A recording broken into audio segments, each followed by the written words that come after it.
The Avengers have been an ever-present fixture in the Marvel Universe since their creation back in 1963. Brought to life by the team of Stan Lee and Jack Kirby, this superhero ensemble was designed to bring together some of Marvel's most up-and-coming characters, uniting new fan favourites like Iron Man, Thor and the Incredible Hulk with industry titans like Captain America. In the years since their introduction, the Avengers have become the flagship team of Marvel Comics, being not only the place where readers can find many of their most popular characters, but also the epicenter for some of the company's biggest ever stories. And although the Avengers have grown to a heightened sense of prominence throughout the past 2 decades, thanks to the success of the Marvel Cinematic Universe and the work of comic writers such as Kurt Busiek, Brian Michael Bendis and Jonathan Hickman, Earth's mightiest heroes have a storied history that stretches back almost 6 decades. The Avengers' legacy within the Marvel Universe is unquestionable. However, one of the most fascinating aspects of the team's history came in the mid-1980s, when Marvel attempted to create a spin-off group focusing on some of their lesser-known heroes, using the Avengers brand as a platform to introduce readers to characters who had not yet received the spotlight they deserved. Beginning in 1984, the West Coast Avengers sought to showcase some of Marvel's then forgotten characters, with its roster featuring the likes of Hawkeye, the Vision, Wonder Man, Mockingbird and the Scarlet Witch. Throughout the title's 10-year run, the West Coast Avengers represented one of the first major instances of a spin-off title, particularly in the realm of team books, offering a unique alternative to the long-running Avengers series and giving readers an opportunity to learn more about the heroes rarely focused on in these bigger titles.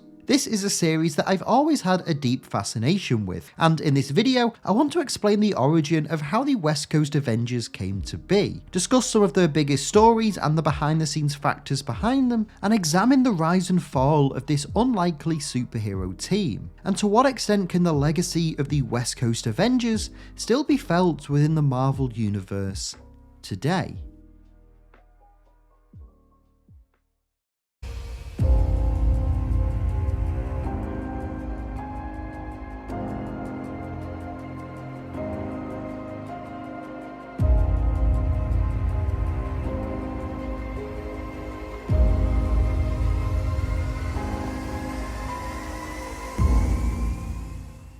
Before we continue though, just a quick reminder to leave a like on this video if you enjoy it, and subscribe to Owen Likes Comics so you don't miss out on any future videos. So, in order to assess what the legacy of the West Coast Avengers is, I think it's first important to outline how this team was created. You see, the original Avengers debuted in 1963 as a crossover between some of Marvel Comics' newly created characters, with an initial roster of Iron Man, Thor, the Incredible Hulk, Ant-Man and the Wasp. Joined soon after by Captain America, Hawkeye, Quicksilver and the Scarlet Witch, this ensemble would become a major pillar of the Marvel Universe throughout the company's resurgence in the 1960s and 70s. However, by the mid-1980s, the Avengers' status had begun to fall, as other team books such as the X-Men and the Fantastic Four had surpassed and overshadowed them. Now, this period coincided with Jim Shooter's tenure as the editor-in-chief of Marvel Comics, with Shooter launching several ambitious new projects throughout the mid-1980s, most notably the company's collaboration with Mattel and the 12-part crossover story Secret Wars. Perhaps the first notable example of an event comic, Secret Wars saw all of Marvel's most popular heroes and villains come face to face, with everyone from Spider-Man, the X-Men, Captain America and the Fantastic Four being transported from Earth to the faraway planet of Battleworld. It was in the absence of the company's A-list heroes though that another idea started to develop. What happens to the characters not deemed high profile enough to be drafted into Secret Wars? This was a concept that Roger Stern, then writer of The Avengers, decided to explore. Alongside artist Bob Hall and inker Brett Breeding, he devised a 4-part story about a different version of the Avengers made up of the heroes who were too obscure to be selected to fight on Battleworld, with this team later evolving into the West Coast Avengers. In a 2006 interview with Marvel Essentials, Stern explained the inspiration behind this new superhero team, stating that, "I came up with WCA at a weekend convention in Rome, Georgia that I attended with Mark Grunwald. Grooney wanted me to come up with a miniseries, and I wanted to nail down some of the non-active Avengers. There were a couple dozen Avengers or former Avengers at that time, and I had tried to limit the number of active members in any given issue, just to avoid writing crowd scene comics. I had plans for most of the characters who didn't have their own books, but every time I turned around,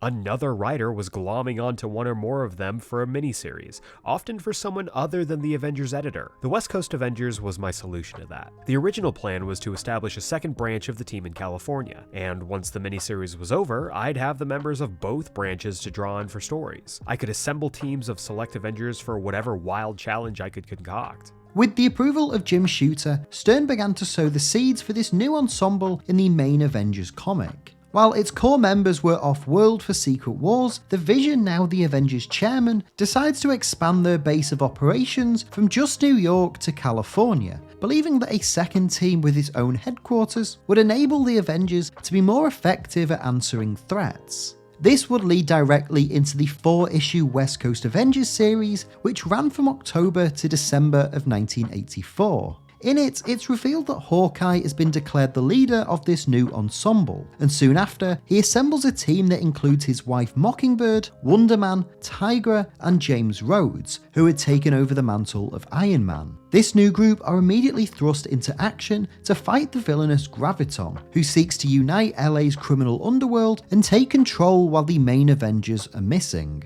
Stern & Co.'s West Coast Avengers series proved to be an unexpected success for Marvel Comics, and as such, an ongoing monthly title for the group was quickly greenlit. However, this new series would be led by a brand new creative team, with Shooter handing the West Coast Avengers over to writer Steve Englehart, who had recently returned to Marvel from DC Comics, and artists Al Milgrom and Joe Sinnott. Although this was bittersweet for Stern and his collaborators, anticipation remained largely high for the launch of this brand new title. And in October of 1985, issue 1 of this brand new West Coast Avengers series hit shelves, and the fate of Earth's mightiest heroes would change forever. Beginning in October of 1985, issue 1 of the new West Coast Avengers series would usher in a brand new era for Earth's mightiest heroes. Steve Englehart, the writer of this series, was eager to craft this superhero team's place within Marvel's ever-expanding universe, and give it a distinct identity separate from the traditional Avengers team, one that balanced the high-stakes nature of their heroic adventures with a light-hearted tone that allowed each member to showcase their personalities. The first storyline that Englehart and artists Al Milgrom and Joe Sinnott devised was the 4-part Family Ties, told both in West Coast Avengers and the Vision and Scarlet Witch solo series. Here, the Grim Reaper, a long-standing Avengers villain and the brother of Wonder Man, stages an attack on the team with the help of Ultron 12, with the duo working together to take out both Simon Williams and the Vision. This situation is exacerbated by the sudden arrival of Hank Pym, a founding member of the original Avengers and the creator of Ultron, who eventually aids the West Coast heroes to stop the two foes. Having been expelled from the Avengers and divorced by the Wasp, this story begins the slow redemption of Pym, as the former Ant-Man not only helps the team stop Ultron and the Reaper, but later becomes an official advisor to the group. It's also during these issues that Tony Stark becomes a member of the West Coast Avengers, having recently regained the Iron Man mantle from Rhodey. Following the conclusion of Family Ties though, Englehart & Co. oversaw an expansion of the group's roster, with heroes such as The Thing, Moon Knight, and the aforementioned Pym, all either joining the team or becoming notable allies. The next major storyline to come out for this period though began in issue 17, when the Avengers, following a clash with the villain Dominus, are flung into the far past. Running throughout the next 6 issues, this story, commonly known as Lost in Space-Time, marks a major tonal shift for the series. You see, as part of this storyline, Mockingbird awakens in the Old West and is quickly abducted by the Phantom Rider, who not only brainwashes her, forcing her to forget her marriage to Hawkeye, but assaults and abuses her. While the other heroes battle the threats of the past, we watch as Mockingbird eventually breaks free from her mind control and kills the Phantom Rider, knocking him off a cliff and allowing him to fall to his death. This moment was a major turning point for the West Coast Avengers, with the jovial nature of Stern's original vision giving way for a far more introspective and darker approach. In later issues, we see Mockingbird process these traumatic events and open up about them to the other members of the team, and eventually in issue 37, the hero decides to not only quit the West Coast Avengers, but separate from her longtime partner, Hawkeye. Quite fittingly, this shakeup would also coincide with Englehart's exit from the series, as he, Sinner and Milgram all departed 2 issues later, with John Byrne taking over as the new writer and artist. Then best known for his work on Chris Claremont's X-Men, Byrne had recently returned to Marvel following a stint at DC, where he wrote and drew the 12-issue Superman relaunch, The Man of Steel. Picking up the pieces from Englehart's shocking conclusion, Byrne was quick to continue this darker trend for the series, with perhaps the best example and the most infamous story from this period being the Vision Quest saga. Having both joined the West Coast Avengers in issue 35, Vision and the Scarlet Witch would become the 2 main characters in Byrne's iteration of the ensemble, and Vision Quest, which ran from issues 42 to 45, would see the android hero be dismantled by the US military. After the Avengers scramble to locate Vision and rescue him, they discover a chilling sight, his body torn to pieces and few traces remaining of the friend they had fought alongside with for years. This revelation is particularly heartbreaking for the Scarlet Witch, who had not only been married to the Vision for some time, but had fostered 2 children with the Synthezoid. Eventually, the Avengers bring the pieces of Vision home, where Hank Pym attempts to rebuild him. This process is complicated though by Wonder Man, whose brain patterns were used by Ultron when first creating the Vision, who actually refuses to allow Pym to do the same. Pym is forced to reassemble Vision without his foundational personality matrix, resulting in him becoming a cold, emotionless android, emphasized by his new all-white appearance. Void of his old personality and memories, this new version of the Vision resembled his past self in appearance only, and understandably, this immediately drove a wedge between himself, the Scarlet Witch, and their family. Byrne would eventually have the 2 characters separate. However, the misery of Wanda Maximoff didn't end here, as only 6 issues later, the writer began another notable story arc, this time centered on the Scarlet Witch's children. In West Coast Avengers issue 51, a still heartbroken Wanda is visited by Agatha Harkness, where we learn that her children are actually illusions created using shards of the demon Mephisto. This is compounded by the sudden arrival of Master Pandemonium, a villain who is searching for the various shards of Mephisto, having used the demon's power to regrow his arms. In a now infamous moment, Master Pandemonium absorbs Wanda's children into his arms, erasing them from existence before Mephisto regains the fragments of his soul. Fearing that this immense loss may cause Wanda to break, Agatha erases all memories that the Scarlet Witch had of her children. However, doing so also caused Wanda to become catatonic. This all builds up to Byrne's final 2 issues of the West Coast Avengers, where the Scarlet Witch awakens and shockingly attacks her former allies.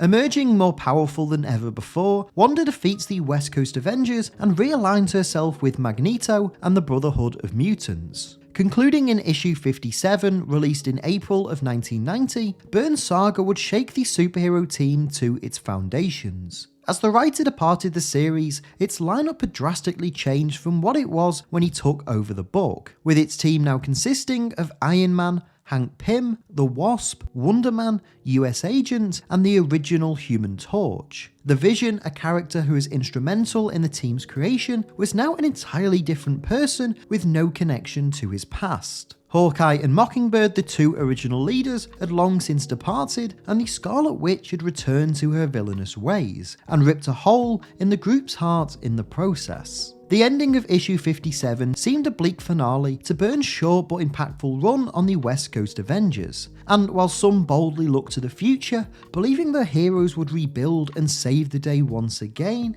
it quickly became apparent that this was the beginning of the end.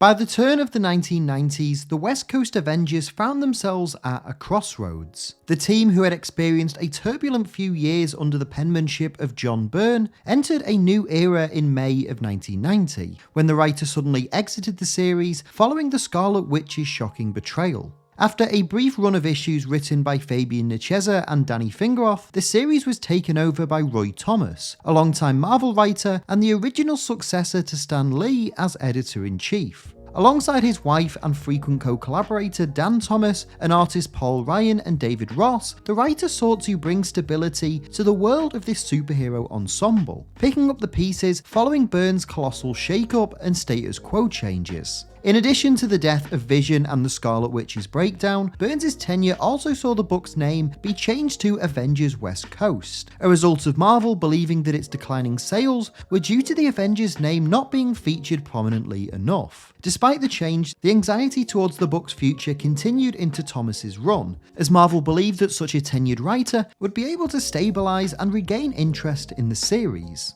The first issue of Thomas's run, Avengers West Coast issue 60, sought to add closure to the fall of the Scarlet Witch, as the writer revealed that Immortus had orchestrated Wanda's breakdown in order to control her and use her hex powers to remake reality, with the Avengers defeating the villain and restoring their teammates' sanity. With the slate now clear for new stories to be told, Thomas and his collaborators were eager to make drastic changes to the team's lineup, with long-serving members such as Hank Pym, the Wasp, and Tigra all departing, and new heroes such as Spider-Woman and the Living Lightning taking their place, alongside the return of the group's original leader, Hawkeye.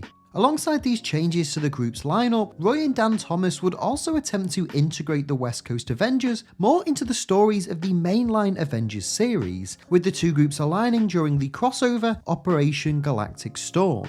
Running throughout March to May of 1992, this 19-part event aimed to be a spiritual successor to the Kree-Skrull War storyline from the early 1970s, which Roy Thomas had originally written, and so the writer ensured that his West Coast heroes played a major part in this follow-up tale. To summarise briefly, this storyline focused on the Avengers being forced to intervene in a war between the Kree and the Shi'ar Empire. As the heroes split into three groups, stationed on Earth and the Kree and Shi'ar homeworlds respectively, tensions began to arise between the various factions, with Captain America in particular disapproving of the methods and tactics of his West Coast counterparts. The climax of this book saw Iron Man propose killing the Kree's supreme intelligence, with Cap refusing, further fortifying this rift between the two Avengers groups, and building a sense of disunity that would only grow throughout the next several years and cause the eventual downfall of the West Coast Avengers. However, before this downfall took place, Thomas & Co. embarked on another notable story arc. In Avengers West Coast issue 89, Ultron escapes from imprisonment and attacks the heroes with the aid of his new creation, Alchema. Throughout the conflict, we discover that Ultron, when creating Alchema, kidnapped Mockingbird and used her brain patterns, causing the Avengers, with the help of the Vision, to not only defeat Ultron, but also rescue Mockingbird, with she and Hawkeye reuniting and eventually rekindling their romance. Whilst this is an emotional moment for sure, the reunion would prove to be short-lived, as by 1993, it became clear that Avengers West Coast was coming to an end. As a result, Roy and Dan Thomas crafted a shocking ending to what was now a near 100-issue long saga. In Avengers West Coast issue 99, Mockingbird is captured by Satanish the Supreme, a demon who commands an army known as the Lethal Legion. As the Scarlet Witch transports the heroes through the various realms of hell, the Avengers quickly find themselves in the presence of Mephisto. Mephisto explains to the heroes that the Lethal Legion was stolen from his realm, and offers to help the team in exchange for them weakening the barrier to Satanish's realm. Although the heroes seem apprehensive, Hawkeye actually agrees to Mephisto's demands, desperate to save the love of his life. Wanda then transports the team into Satanish's realm, and after fighting the Lethal Legion, Mephisto arrives and confronts his demonic foe. As the two hellish entities clash, Mockingbird is rescued, and the Scarlet Witch attempts to open a portal back to Mephisto's dimension. This plan backfires though, and Mephisto and the Avengers are all teleported back to the villain's realm, where Mephisto, furious that he could not reclaim the Legion's souls, declares that he will take 4 of the heroes' souls instead. The Avengers attempt to flee this, with Wanda frantically opening a portal back to Earth, allowing her partners to escape as she attempts to hold Mephisto off. Most of the team are able to make their way back through the portal before Mephisto injures Wanda, and in a desperate attempt to save her, Mockingbird and Hawkeye run back through the portal, and in the process, Mockingbird is hit by a fireball and killed. As she falls into Hawkeye's arms, realization sets in as the portal closes and the heroes return home. The following day, the Avengers mourn their loss at Mockingbird's funeral, with Captain America joining them to extend his condolences. Cap's presence, though, wouldn't be to simply confront his fellow heroes, as in Avengers West Coast issue 102, written by Dan Abnett and Andy Lanning, the Star-Spangled Hero calls a vote to decide the future of both branches of the Avengers, where Iron Man shockingly casts the deciding vote to dismantle the West Coast Avengers entirely. This verdict divides all of the heroes in attendance, with some choosing to side with Captain America and rejoin the main Avengers team, and some aligning with Iron Man as he proposes a brand new venture, Force Works. The utterance of these two words was not only a shocking twist, but one that signified the end of a decade's worth of adventures, as the West Coast Avengers were finally laid to rest, and in their place came something brand new.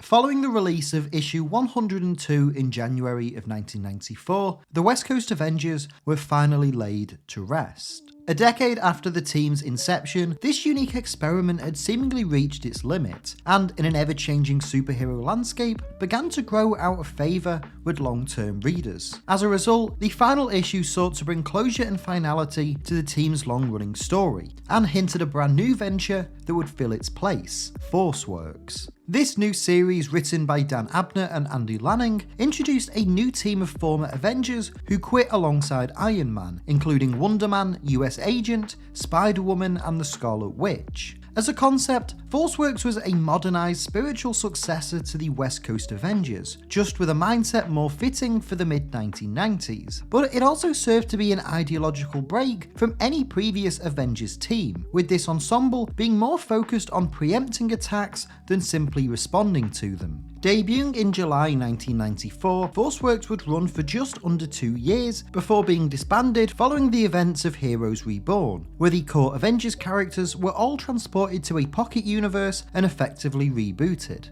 Once the heroes returned the following year, the Avengers would be relaunched by Kurt Busiek and George Perez, with the duo restoring it to one singular group and bringing back the likes of Iron Man to its roster. Busiek and Perez's series would not only begin to revitalise the Avengers' popularity, but effectively end the trend of spin-off and splinter groups for several years. However, while Marvel was quick to move on from this ensemble, the West Coast Avengers do have a surprisingly rich legacy. Some of the story arcs told throughout this series have become very significant in the larger Marvel universe. For example, Mockingbird's death in issue 100 was later expanded on in the 2008 storyline Secret Invasion, where it was revealed that the hero had actually been replaced by a Skrull following her initial departure from the group. Likewise, the Vision Quest saga and the subsequent revelation about the Scarlet Witch's children has influenced several stories in the years since, from Tom King and Gabriel Hernandez Walters' Vision comic to Brian Michael Bendis' Avengers Disassembled and House of M events. Furthermore, the West Coast Avengers have also influenced a variety of media outside of the printed page, most notably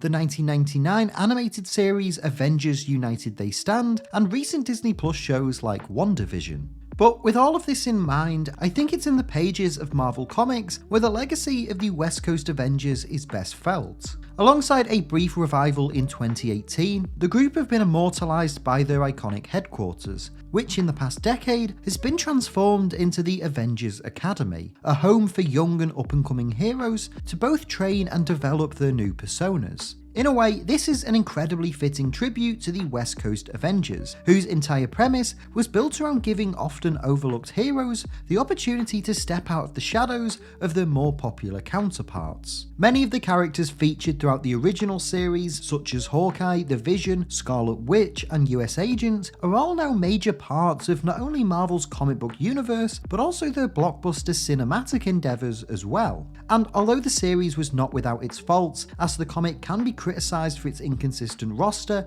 and poor handling of female characters, the West Coast Avengers was overall a unique approach to superhero storytelling at the time of its inception, becoming the longest running spin-off title in all of Marvel history, and an exciting time for comic book readers who got to see the thoughts, feelings and emotions emotions within these otherwise larger-than-life heroes and connect with them in ways unlike anything ever before. Throughout its 10 years in publication, this series was above all else a place for writers and artists to experiment, showcase lesser known characters, and tell ambitious stories that would go on to define a generation. And it's this that, despite the series' underwhelming cancellation, makes it a truly memorable and worthwhile venture, and makes the West Coast Avengers, to me, a uniquely significant part of the Marvel Universe.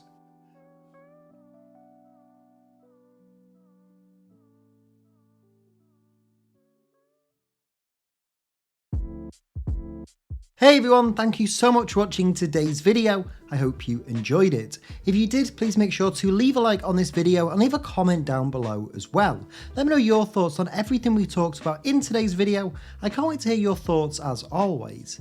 If you're new to Owen Likes Comics, please make sure to hit the subscribe button and the notify bell so you don't miss out on any future videos. And if you enjoyed this video and you want some more, there should be some others on screen right now that you might also enjoy. If you want to help support the channel and help me make more videos, you can do so over at patreon.com/OwenLikesComics. Or if you just want some more of me, you can follow me on Twitter and all social media forms just at Owen Likes Comics.